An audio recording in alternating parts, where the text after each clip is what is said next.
Así es, el Señor merece toda gloria, toda honra y toda alabanza, y nosotros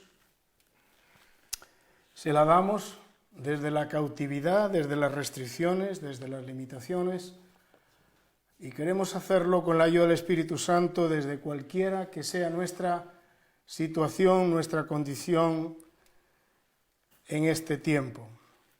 Con la ayuda del Señor vamos a seguir adelante con nuestra reflexión en la carta del apóstol Pablo a los Filipenses, esta carta tan personal, tan íntima, que establece, entre otras, y como principal verdad, el hecho de que el reino de Dios puede ser experimentado por los creyentes, por los siervos de Dios, en cualquier momento, en cualquier circunstancia, aun si las circunstancias son tan duras, tan difíciles como eran las del apóstol cuando escribió.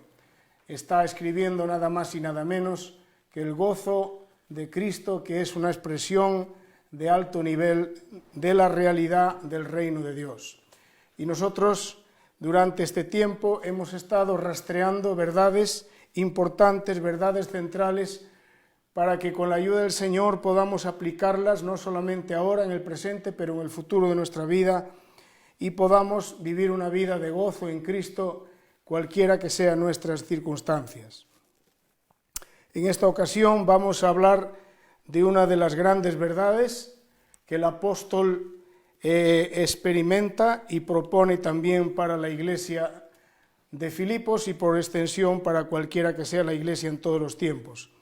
En Filipenses capítulo 3, versículo 12, leemos así: no que lo haya alcanzado ya, ni que ya sea perfecto, sino que prosigo para ver si logro asir o agarrar aquello para lo cual también fui asido por Cristo Jesús. Hermanos, yo mismo no pretendo haberlo ya alcanzado, pero una cosa hago, olvidando ciertamente lo que queda atrás y extendiéndome a lo que está delante, prosigo a la meta, al premio del supremo llamamiento de Dios en Cristo Jesús. Así que todos los que somos perfectos, esto mismo sintamos, y si otra cosa sentís, esto también os lo revelará Dios, pero en aquello a que hemos llegado, sigamos una misma regla, sintamos una misma cosa. Pablo era todo lo opuesto a una persona conformista, mediocre, simple. Era todo lo contrario. Él era una persona excelente, una persona que anhelaba alcanzar lo máximo de lo máximo en Cristo Jesús en esta vida. Por tanto, él tenía como gran meta de su vida, de su ministerio, nada más y nada menos que la perfección en Cristo Jesús. Pablo describe su experiencia comparándola en muchos aspectos con una competición atlética que él comenzó en aquel día cuando Cristo le agarró, cuando Cristo le rescató para Dios el Padre.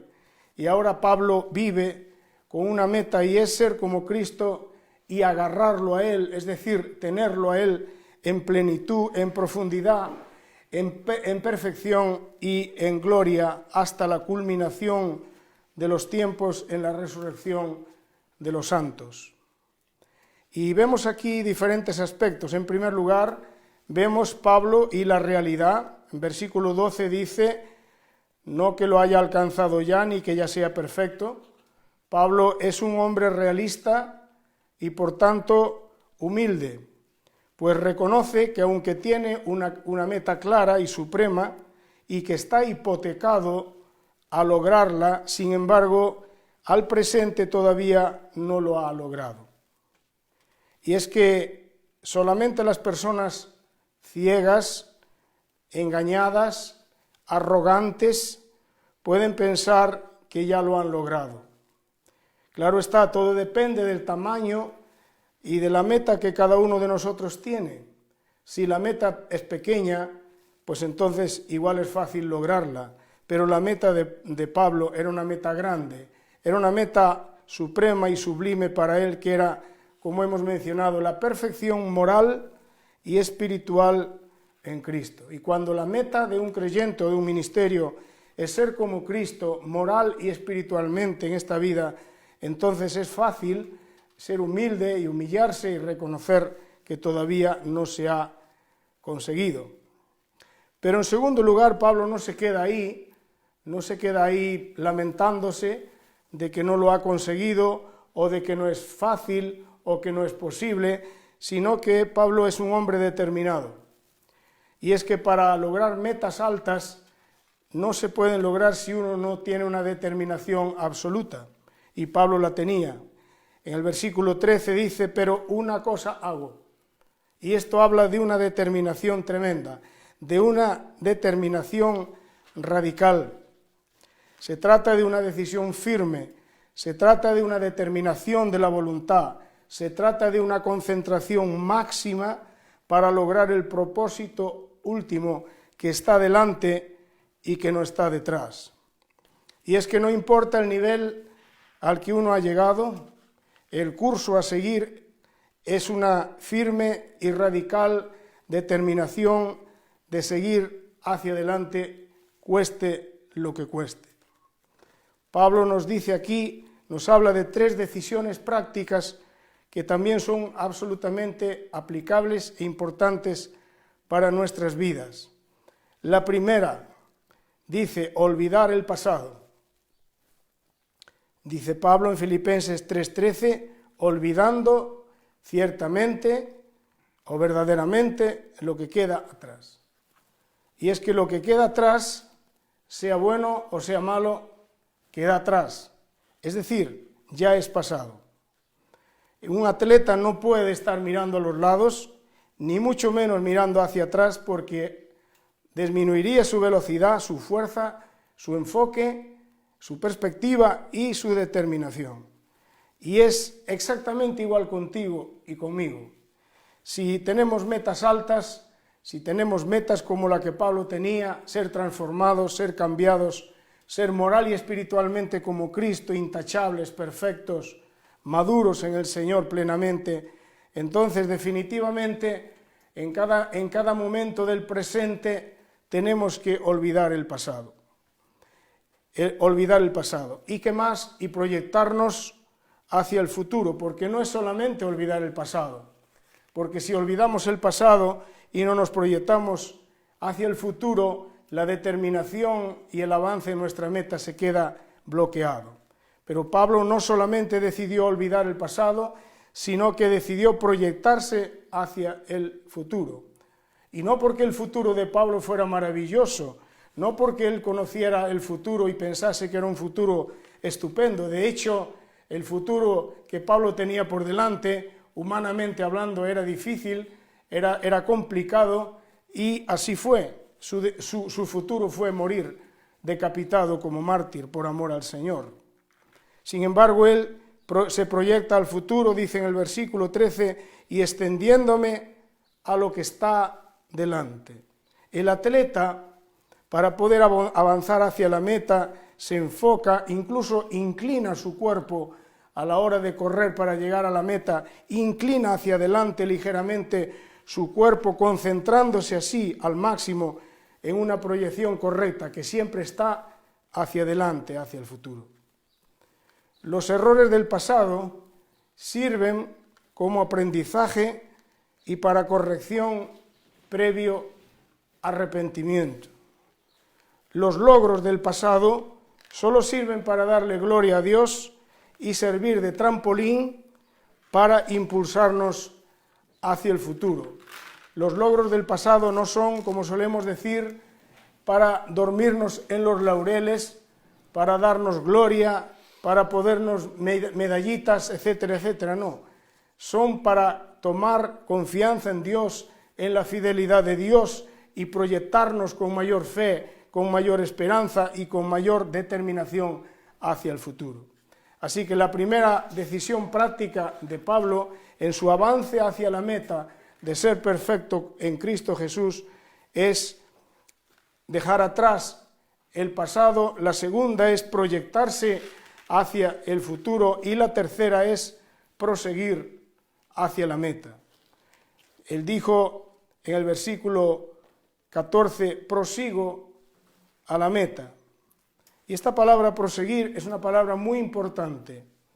Esta palabra significa continuar, significa correr con intensidad, significa correr apresuradamente. Es decir, que Pablo corría apresuradamente hacia la meta que tenía por delante. Era su decisión. No importaba si estaba en la cárcel, si estaba libre.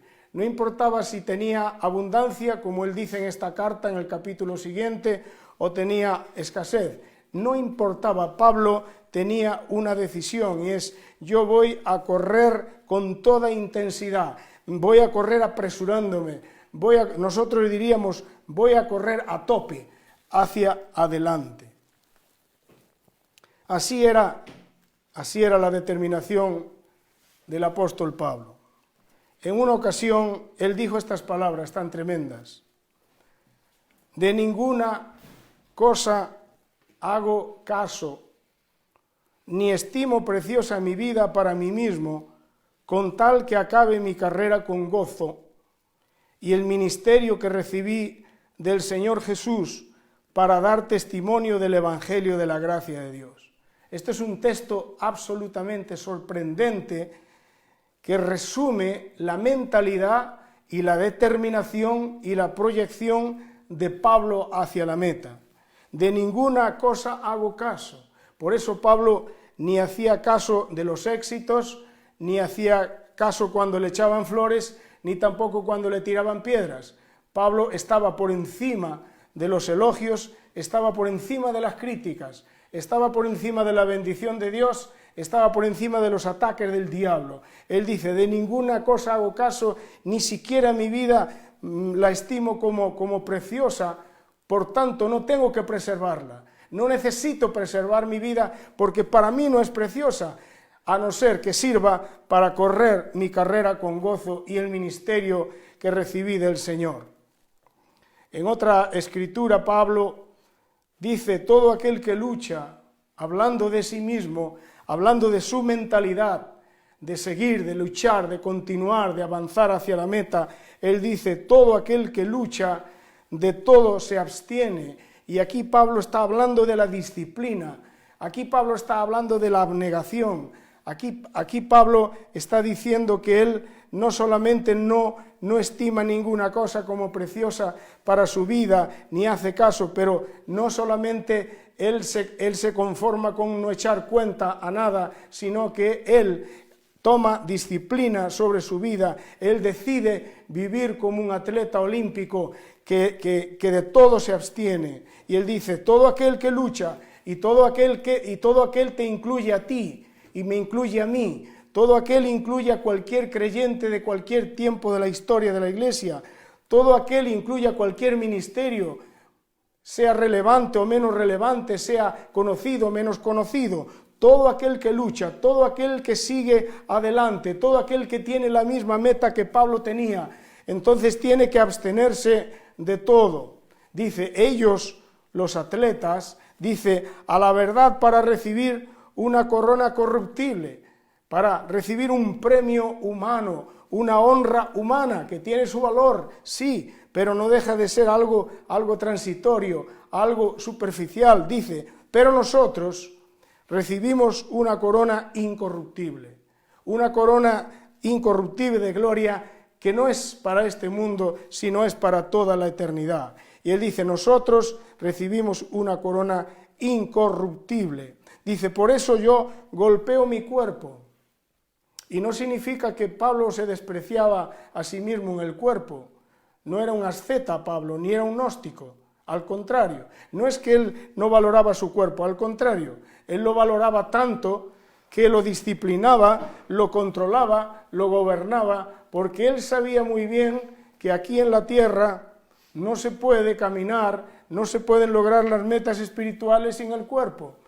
Entonces, no sirve de nada tenerlo claro en la mente, no sirve de nada tener la disposición y la determinación si luego no va acompañada de una disciplina, porque todo el mundo puede tener buenas metas, a todo el mundo le gustaría llegar y conseguir y cumplir propósitos en Dios y tener metas altas, pero lo cierto es que eso tiene un precio, y el precio se llama disciplina, abnegación.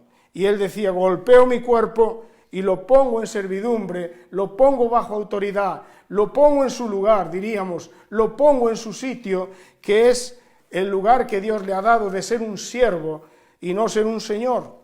Lo pongo en servidumbre, dice, no sea o no vaya a ser que habiendo sido heraldo, el heraldo era el que daba el pistoletazo de salida a los atletas. Y Pablo había sido heraldo para muchos. Pablo había engendrado a muchos en el Evangelio. Pablo, Dios le había bendecido y había dado lugar a nacimientos espirituales, había dado lugar a nacimientos de grandes ministerios como el de Timoteo, Lucas, Tito y otros. Y dice, no vaya a ser que habiendo sido yo heraldo para otros en la carrera, ahora yo mismo venga a ser eliminado. Pablo tenía conciencia de que no era suficiente tener la determinación, no era suficiente con seguir a la meta. Él tenía que disciplinarse a sí mismo. Dicho de otra manera, él tenía que pagar el precio, y esto día tras día, tras día y tras día. Y eso es igual con nuestras vidas. Cuando uno nace de nuevo, uno paga un precio. Quizá el desprecio de la familia, quizá el abandono de los amigos. Uno de mis mejores amigos, que hoy es un personaje importante dentro de la justicia en España, pues se enojó, me abandonó cuando yo decidí seguir a Cristo y servir al Señor. Pues eso fue todo lo malo que yo hice, decidir seguir a Cristo, y él se enojó mucho y pensaba que yo era un fanático, que había perdido la cabeza, y etcétera, etcétera, etcétera. Bueno, eso no es nada en comparación con lo que te han hecho a ti, que me ves y que me escuchas.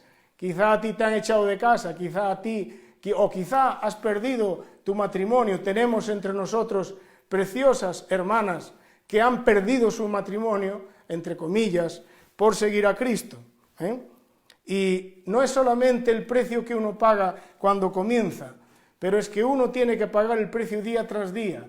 Es al principio, es en la mitad de la carrera, y además es al final de la carrera cuando hay que seguir prosiguiendo, luchando, corriendo y negándonos a nosotros mismos y disciplinándonos. Cuando Pablo escribe esta carta, Pablo ya está al final de sus días. Pablo es mayor, Pablo es anciano, Pablo es maduro, a Pablo le queda poco en esta vida, y sin embargo Pablo ahí está, prosiguiendo a la meta, disciplinándose, corriendo con intensidad, pagando el precio, negándose a sí mismo para poder seguir y no ser eliminado.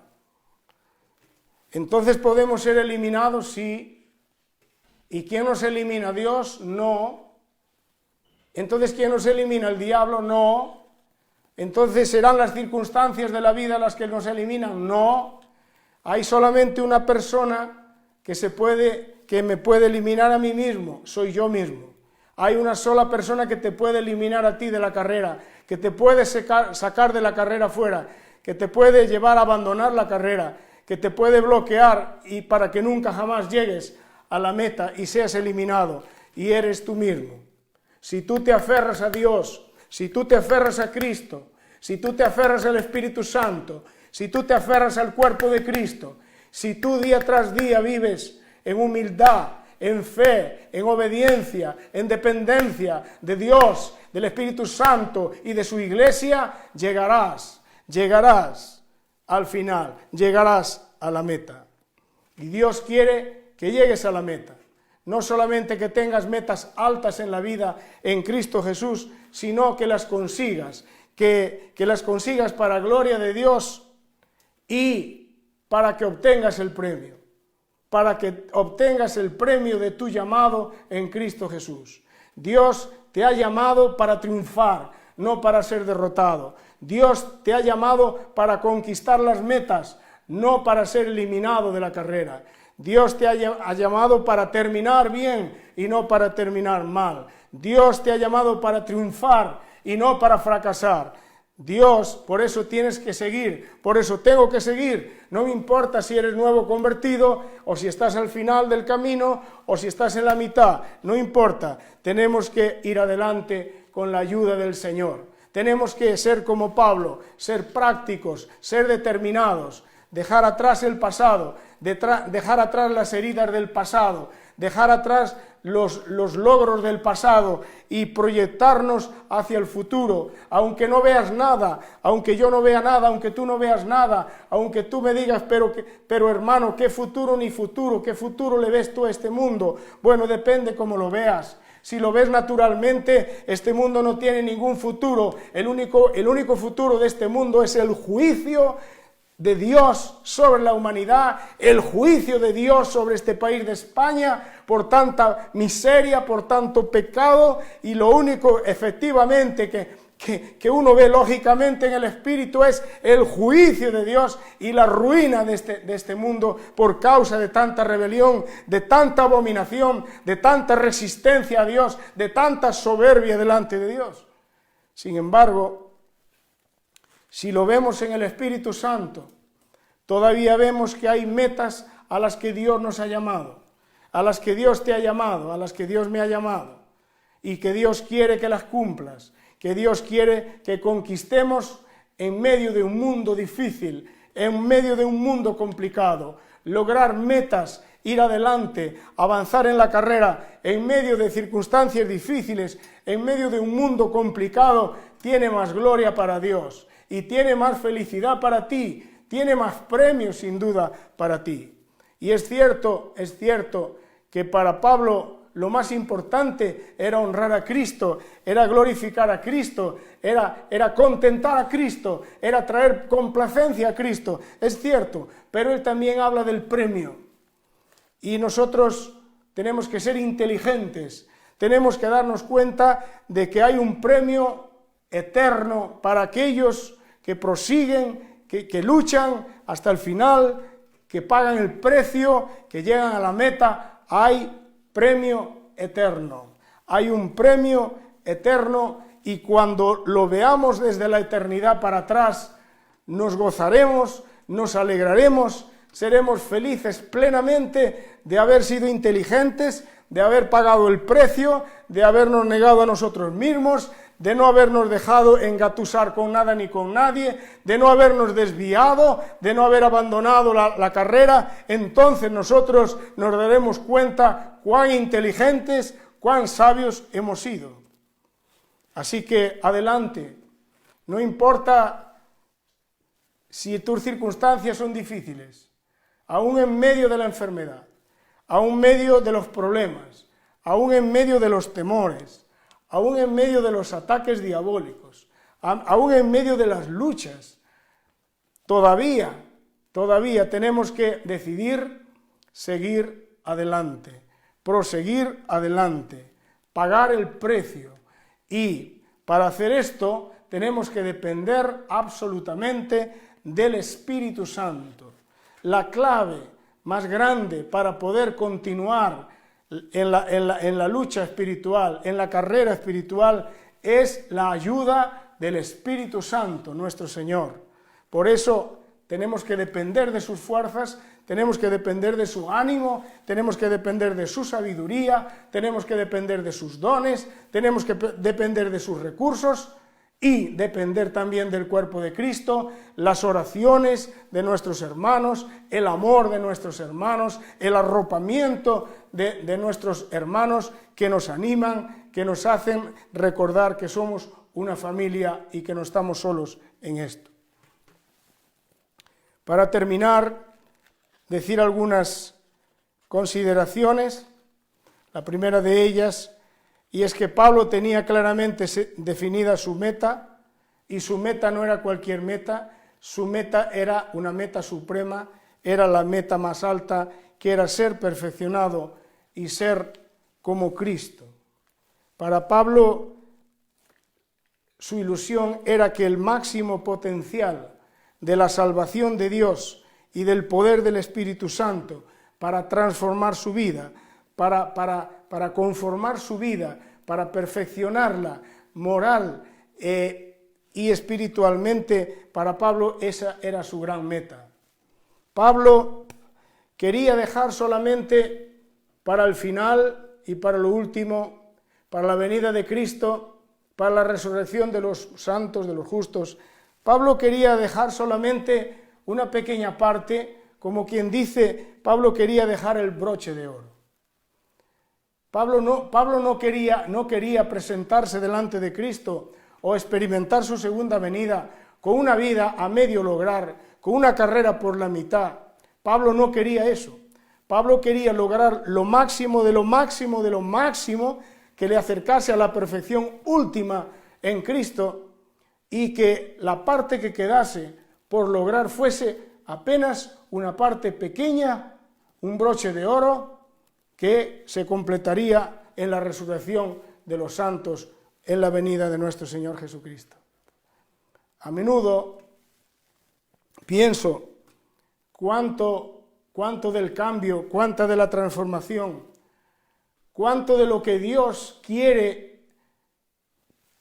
hacer en la vida de uno mismo, cuánto de la transformación que Dios quiere hacer en la vida de uno mismo se logrará, y cuánto quedará para ser logrado cuando estemos en la presencia del Señor o cuando Él venga en su segunda venida. Y una mentalidad mediocre, pues diría, pues de todas, cuando esté con el Señor seré perfecto y ya está, y todo lo demás lo olvidaré. Pero esa es una mentalidad lógicamente mediocre, miserable, y la mentalidad correcta es la de Pablo, que quería lograr el máximo del máximo del máximo para ser perfecto en Cristo aquí en esta vida.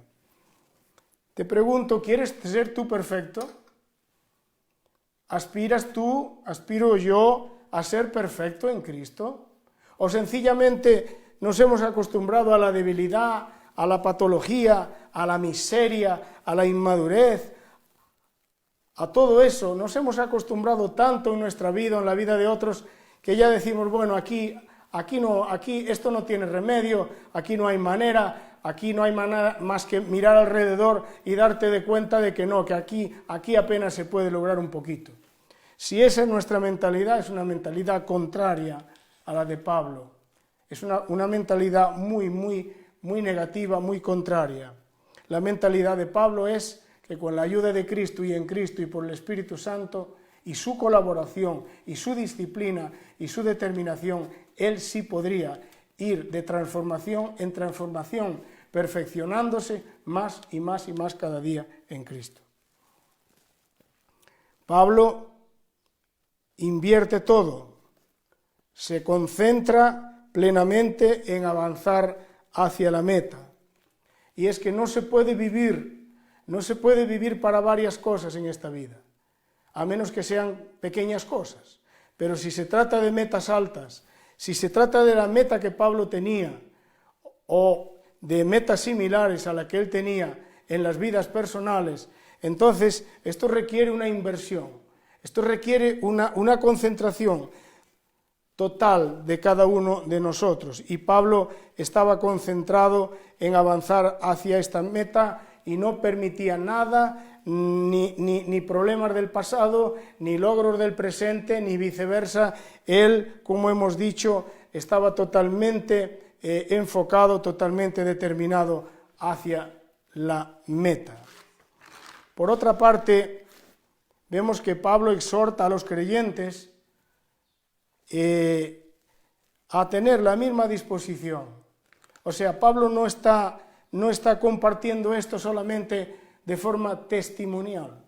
Pablo está exponiendo esta realidad, esta experiencia, lo hace con humildad, lo hace abriendo su corazón, abriendo su vida, pero no es solamente ni para ponerse flores a sí mismo, ni para decir, bueno, ustedes no podéis, pero yo sí. No, Pablo escribe esta carta, no nos olvidemos nunca, capítulo 1, versículo 1, a los santos, diáconos y obispos. O sea, lo que Pablo vivió y lo que Pablo presenta como verdad bíblica del Señor, lo presenta para la iglesia y lo presenta para los ministerios. No era algo exclusivo de él, ni para su vida solamente.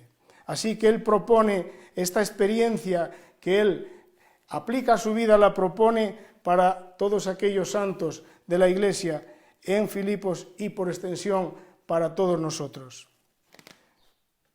Pablo ordena en todo caso la unidad conductual y emocional. Es decir, al final Pablo admite que bien por inmadurez o bien porque alguien no comparte su criterio, podría tener opiniones distintas en cuanto a todo lo que él está exponiendo. Y él admite que, bueno, que si es así, pues ya el Señor revelará, ya el Señor traerá luz a esas personas. Y mientras trae luz o no trae luz, él ordena, en todo caso, la unidad de conducta y emocional. Y es que cuando las opiniones atentan contra la unidad conductual y emocional en la Iglesia, solo merecen una consideración: ponerlas aparte. Repito, cuando las opiniones atentan contra la unidad de conducta y contra la unidad anímica y emocional en la Iglesia, pues solo merecen una consideración y es: ponlas aparte. Quisiera finalizar con unas preguntas de tipo muy práctico para ayudarnos, para ayudarme. La primera de ellas es: ¿cuál es la meta suprema de tu vida? Si viniera el Señor Jesucristo en persona física y pudieras tener una entrevista con Él, un vis a vis personal, y Él te dijera: oye, ¿cuál es la meta mayor y suprema de tu vida? ¿Qué le responderías? Esto es muy importante, porque si tú y yo no tenemos definida la meta suprema de nuestra vida, entonces no sabemos a dónde vamos. Y vamos a estar en bifurcaciones, y vamos a estar en unas derivadas, y vamos a estar por aquí y por allá, seguramente haciendo cosas buenas en la vida, legítimas, bíblicas, pero no apuntando a la meta final de nuestra vida en esta tierra.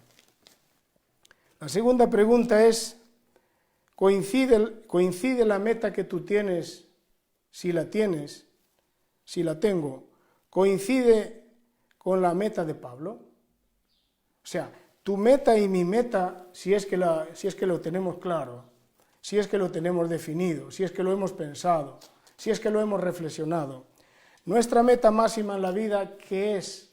Es ser como Cristo, es ser cambiados a la imagen de Cristo, es tener a Cristo, es llegar a tenerlo a Él, es llegar a agarrarlo a Él y agarrar su salvación y agarrar todo el potencial de su obra en la cruz que Él ha hecho en nuestro lugar y a nuestro favor, para que eso venga no a darnos medallitas, no a hacernos famosos, no esto, no lo otro, no, sino a transformarnos y cambiarnos y perfeccionarnos para ser como Él. Esa debería ser, por cierto, la meta de cada creyente y la meta de cada ministerio. La última pregunta: ¿estamos dispuestos a pagar el precio para lograr nuestras metas? ¿Estamos dispuestos a pagar el precio para lograr la meta de ser como Cristo? Quiero terminar diciéndote que la meta de ser como Cristo, la meta de ser perfecto como Cristo, es la meta más alta que un cristiano, que un siervo de Dios puede tener en esta vida, que es la que tenía Pablo. Y tengo que decir que la meta más alta y suprema de ser perfecto en Cristo es la meta que tiene un precio más alto en esta vida. Repito, la meta de ser como Cristo, la meta que Pablo tenía, es la que tiene el mayor precio a pagar en esta vida. La pregunta es si estaremos dispuestos a pagarlo tú y yo para poder conseguirlo. Y digo pagarlo porque no nos llamemos a engaño. La meta de ser cambiados, de ser transformados, de ser perfeccionados en Cristo y para gloria de Cristo, esa es una meta muy alta y no se logra de la noche a la mañana y no es fácil de lograr. Se pueden hacer cosas buenas, se pueden hacer cosas legítimas, se pueden tener buenas conductas y buenas prácticas hasta bíblicas, pero eso, en comparación con ser cambiados y ser perfeccionados moralmente, éticamente y espiritualmente, eso no tiene nada que ver. Es muchísimo más difícil, es muchísimo más complejo, requiere muchísimo más entrega, determinación y disciplina ser cambiados a la imagen de nuestro Señor Jesucristo que servir a nuestro Señor Jesucristo. Servir a Cristo es mucho más fácil que ser como Cristo. Es infinitamente más fácil servir a Cristo que ser como Cristo. Pero se da la casualidad de que la meta de Pablo no era solamente servir a Cristo, sino era ser como Cristo y luego servir a Cristo como Cristo sirvió al Padre.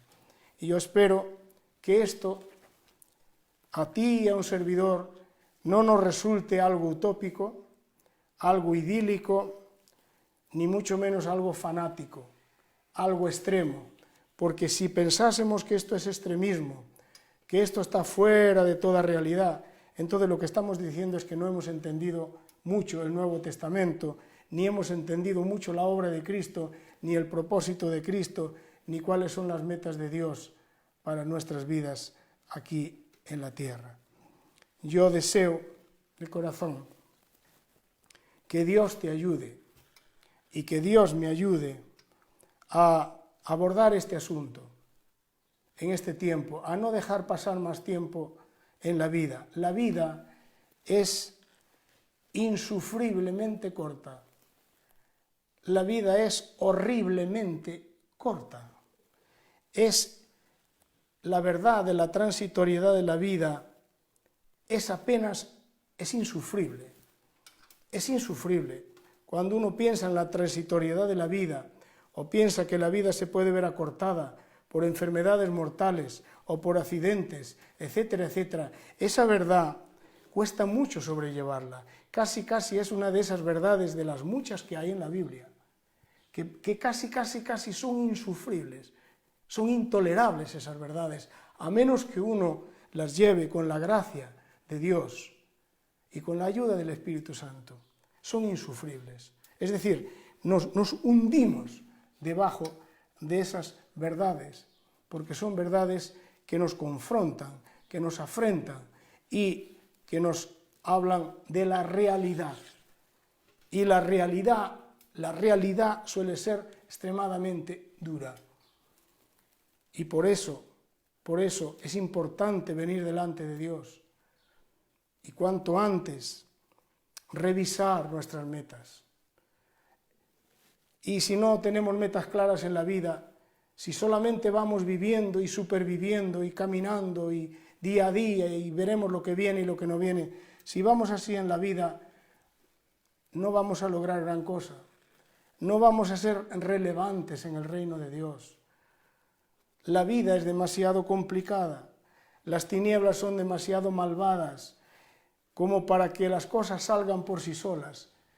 A ningún atleta, para seguir el cuadro comparativo de Pablo, a ningún atleta le sale gratis ganar una olimpiada. A ningún atleta le sale un cuerpo atlético y fuerte y capaz y sano y poderoso para ganar y conquistar una medalla de oro. A ningún atleta que yo sepa, a nadie le ha salido gratis. Y muchas veces los cristianos parece que somos los únicos insensatos o torpes, que pensamos que podemos lograr cosas tremendas en Dios, pero sin pagar el precio, sin una determinación, sin una batalla, sin una lucha. Y por eso, por desgracia, encontramos tanta mediocridad, tanta simpleza, tanta frivolidad y tanta superficialidad en el cuerpo de Cristo. Y esto deshonra a Dios. Esto es un atentado contra la salvación de Cristo en nuestro lugar y a nuestro favor. Y es una gran tragedia para nuestras vidas, porque Dios no nos ha creado y no nos ha salvado para pequeñas cosas, para vivir una vida más o menos decente aquí en la vida. No, Dios tiene grandes aspiraciones. Dios tiene llamamiento santo para tu vida. Y un llamamiento santo con una meta santa. Y tú y yo tenemos que descubrir la meta que Dios tiene para nuestras vidas. La primera, la más importante, es la que Pablo tenía, y esa debe ser la mía y debe ser la tuya. Y debajo de esa puede haber otras metas, y que tienen que ser las metas de Cristo, no nuestras metas, sino las metas de Cristo. A partir de ahí, no seamos ilusos. Tenemos que concentrarnos, tenemos que ser intencionales, tenemos que luchar cada día, tenemos que negarnos a nosotros mismos, tenemos que disciplinarnos, tenemos que humillarnos y depender de Dios y del cuerpo de Cristo si queremos lograrlo. Y si no, jamás lo lograremos, porque no hay ningún atleta que gana las Olimpiadas por accidente, y no hay ningún cristiano, y no hay ningún ministro del Señor que llega a las metas que Dios ha establecido por accidente y sin pagar el precio. Jamás ha ocurrido, jamás ocurrirá. Así termino aquí esta reflexión, deseando que Dios te bendiga, que Dios nos dé entendimiento, que Dios nos ayude, que Dios bendiga a tu familia, que Dios bendiga al cuerpo de Cristo, que Dios bendiga a nuestras congregaciones, y si Dios quiere, nos veremos la próxima vez para seguir terminando las enseñanzas que hemos extraído de esta epístola, y espero que cuando terminemos con esto ya podamos reunirnos presencialmente como lo hacíamos antes de la pandemia. Bendiciones, un abrazo, que Dios os bendiga.